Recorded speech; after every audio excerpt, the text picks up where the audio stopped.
સરકાર કહે છે કે ખેડૂતો એટલે કોણ? જે વસઈ ગામ અને એની આસપાસના જે ગામડાઓ જે છે એ ગામોમાં એની જે ફળદ્રુપ જમીન છે એ ખેડૂતો પાસેથી આંચકી લઈને ત્યાં એરપોર્ટ બનાવવાનો જબરજસ્ત પ્લાન બનાવ્યો છે. ઓખા મંડળની જે ભૌગોલિક રચના છે એક ટાપુ જેવી છે અને 200 મીટર જેટલો વચ્ચે થોડો ભાગ એવો છે કે જમીન સાથે જોડાયેલો છે, બાકી એક ટાપુ જ છે.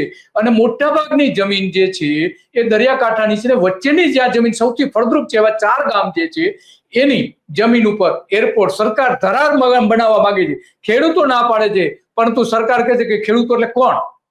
ઓખા મંડળમાં શું ચાલી રહ્યું છે? આપણે દ્વારકાના સ્થાનિક બધી આજે બાબતો સામે લડી રહ્યા છે ખેડૂતોને એકઠા કરીને, અને આસપાસના બધા ગામડાઓ પણ ટેકો આપી રહ્યા છે અને સરપંચ ટેકો આપી રહ્યા કે નહીં, આ 4 ગામ એવા છે કે જ્યાં એરપોર્ટમાં જવાના છે એની જમીનમાં જે થતા શાકભાજીથી લઈને અલગ અલગ ફળથી લઈને એ અમને પૂરા પાડવામાં આવે છે. અમે એને કોઈ પણ સંજોગોમાં ટેકો આપી શકીશું નહીં, અને એટલા માટે આપણે દેવુભા સાથે વાત કરીશું.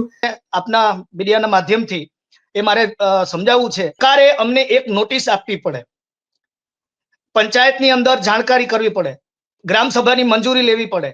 સેક્શન 11 મુજબ દરેક ખેડૂતને એક માહિતી અમારી પાસે હોવી જોઈએ ને. સરકાર અધિકારીઓ એમ જ કહે છે કે અમારે માત્ર ખાલી સર્વે કરવો છે.